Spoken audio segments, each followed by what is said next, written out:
Hello, I'm Pastor Aaron. Welcome to Redeemer Lutheran's midweek devotion. Thank you for tuning in. A few weeks ago, you probably saw me standing what looked like in the middle of a stream because we had had so much water.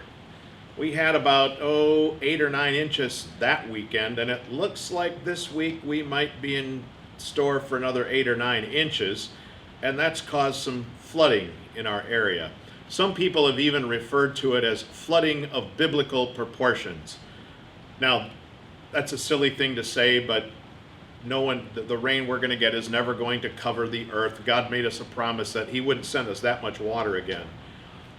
But it's interesting that when we do have that kind of flooding, people remember the great flood God sent. But I wanted to share something with you about that flood.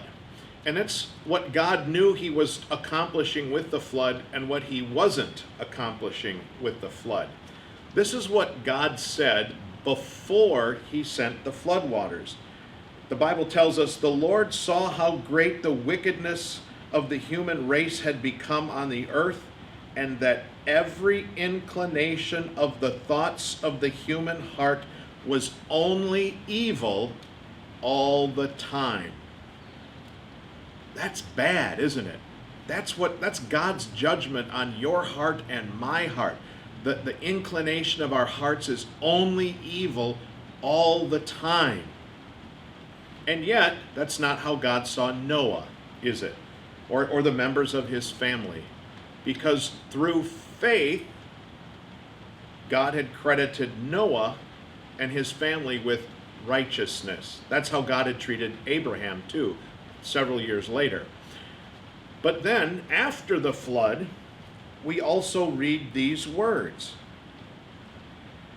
It tells us that God is speaking to Noah. He says, "Never again will I curse the ground because of humans, even though every inclination of the human heart is evil from childhood." Evil from childhood, even. So, what changed with the flood?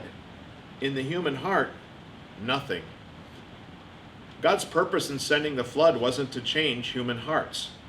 It was judgment and punishment on those who had rejected Him in unbelief. It saved Noah through faith because Noah believed God and did what God told him to do. But God knew that the flood wasn't going to change the human heart and condition. But by saving Noah and those believers in the ark, God was saving His promise to do something about that sinful condition that He noted twice, once before and once after the flood, as being only evil all the time, evil from childhood. That's a very difficult, harsh judgment on our hearts. But as I said, God kept Noah alive. He preserved him in the flood to do what? To keep the promise of a Savior alive for you and for me.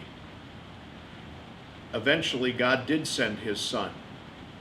And by the sacrifice of His Son, God did wash away all sin. In the flood that is Jesus' blood, all the wickedness of humans has been washed away. That was not possible. That would not have happened, God said, unless He had curbed evil at the time of the flood. So now you look at the waters that we're having today and the rain showers, and no, it's not of biblical proportions. We're not even close to the water covering most of the lawn or the grass around here. But it does remind us, doesn't it, that God will curb evil from time to time in things that He allows or things that He sends into our lives. But He recognizes that the purpose of that is simply to curb evil. It doesn't take care of the problem of sin.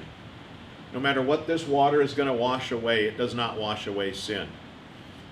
But what does wash away sin is what God saved for us in that ark through Noah. And that's His Son, our Savior, Jesus Christ. In the flood of His blood, God has taken away all evil, all sin. He's satisfied the payment. He has conquered death, and now our Savior lives. He lives to make sure that this isn't going to ever rise to biblical proportions again.